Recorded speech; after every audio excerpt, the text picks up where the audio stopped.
Hi everyone, it's Terry. So I'm in Second Corinthians chapter 5, and I'm going to read a couple scriptures in Second Corinthians because I want to talk about something Jesus says in Matthew chapter 6. And I just want to show how Jesus, when he came in the flesh as the Son of Man and the Son of God, how he was born under the law, he came to a people under the law, and he came to fulfill the law and the prophets, which he did, and to accomplish what he did, his death, burial, and resurrection, to save humanity. His blood, very important, his blood. So in Second Corinthians chapter 5, and Paul's talking to the Corinthians, he says, for verse 12, I'm just going to start there. For we commend not ourselves again unto you, but give you occasion to glory on our behalf, that you may have somewhat to answer them which glory in appearance and not in heart. For whether we be beside ourselves, it is to God, or whether we be sober, it is for your cause. For the love of Christ constraineth us, because we thus judge that if one died for all, then we're all dead. And that's the same thing as he says in Romans when he says, there is not one righteous, all have sinned and fall short of the glory of God. So there isn't a person, a human being, that didn't need the salvation that has been provided to humanity through the death, burial, and resurrection of Jesus. And then he goes on, he says, and that he died for all, that they which live should not henceforth live unto themselves, excuse me, but unto him which died for them and rose again. Wherefore, henceforth know we no man after the flesh. Yea, though we have known Christ after the flesh, yet now henceforth know we him no more. That's a interesting statement that I've thought about a lot, and I think this is just exactly what he's talking about. The things that Jesus said, a lot of what he said, he is specifically speaking to people that are under the law, but also he that's when he came in the flesh for the purpose that he came and to fulfill it. So it's not that those things don't matter, because they do, but they're also, he's pointing to exactly what he's going to accomplish. So that's one thing right there to keep in mind. And then also in Second Corinthians chapter 2, and let's see, verse 10, he says, and this is, he's speaking to the Corinthians because in the first letter to them, he had told them to put out the man who was had taken his father's wife, and he was flaunting it around, and he told them to do that for their benefit. But now this man clearly has come back, and he knows that, yeah, he probably shouldn't have taken his father's wife. But anyway, Paul says, to whom you forgive anything, I forgive also. For if I forgave anything, to whom I forgave it, for your sakes forgave I it, in the person of Christ. This is what forgiveness is about. Not just our hurts and our grievances, not that they don't matter, but it's bigger than our hurts and grievances and the things that we go through for our entire lives. There's always somebody or something that we think that we need to forgive.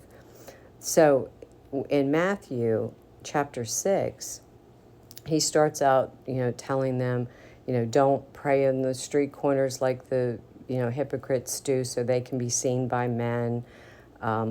that sort of thing, to pray in your inner room, which is just inside of you. It's not really a room. And not to use vain repetitions. You pray for real, like your real feelings, your real things that you need to talk to God about. But anyway, so then in what's commonly called the Lord's Prayer, he says in verse 12, and forgive us our debts as we forgive our debtors. And then Jesus says to them in verse 14 and 15, for if you forgive men their trespasses, your heavenly Father will also forgive you. But if you forgive not men their trespasses, neither will your Father forgive your trespasses. So I hear this a lot when people do messages where they're talking about getting ready, warnings and warnings because of all the things that are happening. And they use this, and this is talking about believing and not believing. This is talking about the grace of God. That's what he's pointing to.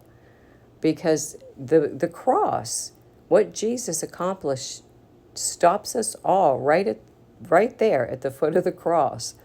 And basically, when we forgive, it's in the person of Christ. It's just what Paul said. And sometimes we don't even know that we have to forgive. It's not about, when people use it to talk about losing your salvation, like don't get caught, like there's a multitude of things you can do during a day that when somebody thinks that they're very self-righteous, that they don't realize that they even do. And that's why we needed for Jesus' righteousness to be given to us because we believe him. That's why in Revelation, John uses the phrase, he washed us in his very own blood. Didn't cover us, he washed us. And that's our standing in heavenly places. And that's our standing here. We're kind of like under the altar, basically,